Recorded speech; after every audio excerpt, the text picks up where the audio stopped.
চলুন একটু পেছনে ফিরে তাকাই। চেষ্টা করি উন্মোচন করতে ২৬ তারিখ রাতের অন্ধকারে ঠিক কী ঘটেছিল সিটি ইউনিভার্সিটির সাথে।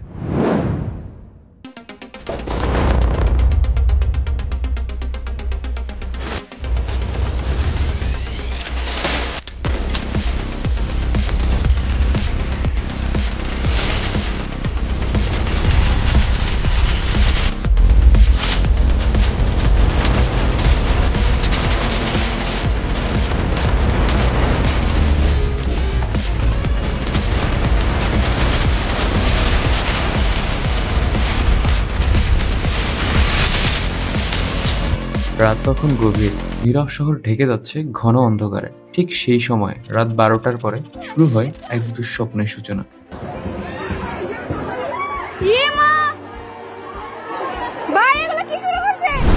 ড্যাফোডিল ইন্টারন্যাশনাল ইউনিভার্সিটির হল থেকে বেরিয়ে আসে একদল শিক্ষার্থী, যাদের হাতে ছিল লাঠি, রড এবং ধারালো অস্ত্র।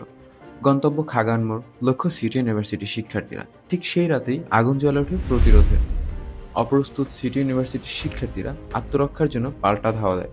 শুরু হয় ধাওয়া পাল্টা ধাওয়ার তীব্র সংঘর্ষ। একটি অন্ধকার রাতের বুক চিরে ছড়িয়ে পড়ে চিৎকার আর বিশৃঙ্খলার শব্দ। একটা সময় সংঘর্ষ আরও ভয়াবহ হয়ে ওঠে।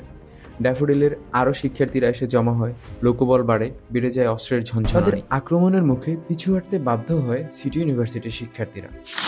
প্রাণ বাঁচাতে ছুটে যায় নিজেদের ক্যাম্পাসে, আশ্রয় নেন হোস্টেলে, কিন্তু নিরাপত্তা মেলেনি সেখানেও। কারণ কিছুক্ষণ পরেই ড্যাফোডিলের শিক্ষার্থীরা ভেঙে ফেলে বিশ্ববিদ্যালয়ের মূল ফটক আর ভেতরে প্রবেশ করে।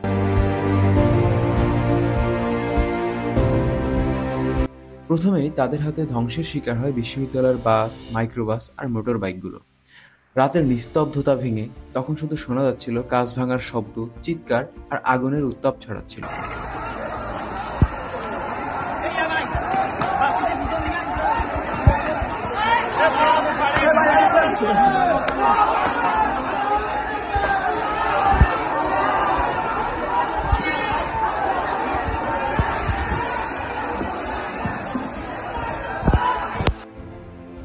তারপরে তারা এগিয়ে যায় প্রধান একাডেমিক ভবনের দিকে। ভেঙে ফেলা হয় একাডেমিক ভবনের মূল গেট। প্রবেশ করে admission office, register office, VC এবং প্রভিসি স্যারের রুমে। লুট করা হয় ব্যাংকের ভল্টে থাকা নগদ অর্থ। চুরি হয়ে যায় শিক্ষার্থীদের সার্টিফিকেট, নথিপত্র, এমনকি ডাটাবেজের হার্ড ড্রাইভ পর্যন্ত। এরপরে শুরু হয় আগুন আগুন খেলা। একটার পর একটা বাস, মাইক্রোবাস, সব কিছুতে আগুন লাগিয়ে দেয় তারা। রাতের কালো ধোঁয়ায় ঢাকা পড়ে পুরো ক্যাম্পাস। চোখের সামনে নিজের বিশ্ববিদ্যালয় জ্বলতে দেখে অসহায় হয়ে পড়ে শিক্ষার্থীরা। তাদের চোখের জলে মিলেমিশে যায় ধোঁয়া আর বারুদের গন্ধ। লুট হয়ে যায় হাজারো মধ্যবিত্ত পরিবারের সন্তানদের স্বপ্ন, যে স্বপ্নের পেছনে ছিল বছরের পর বছর ত্যাগ, পরিশ্রম আর আশা।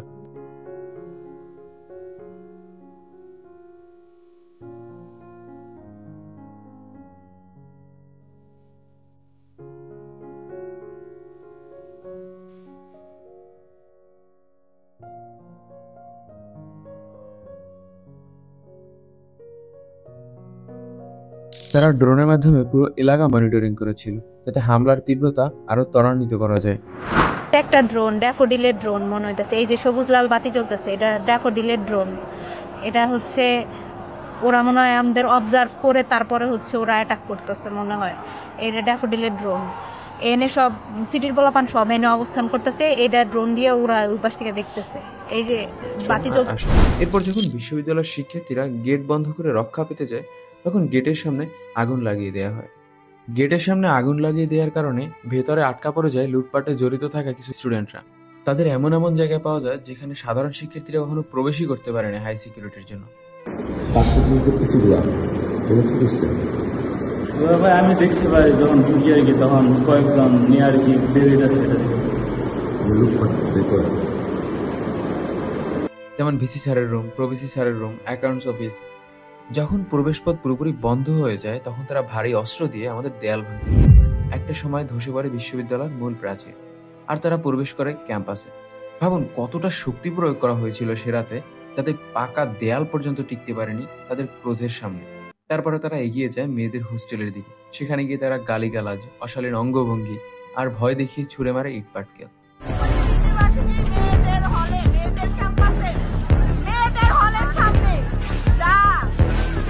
যত অস্ত্র আছে সব নিয়ে আসছে, সব এই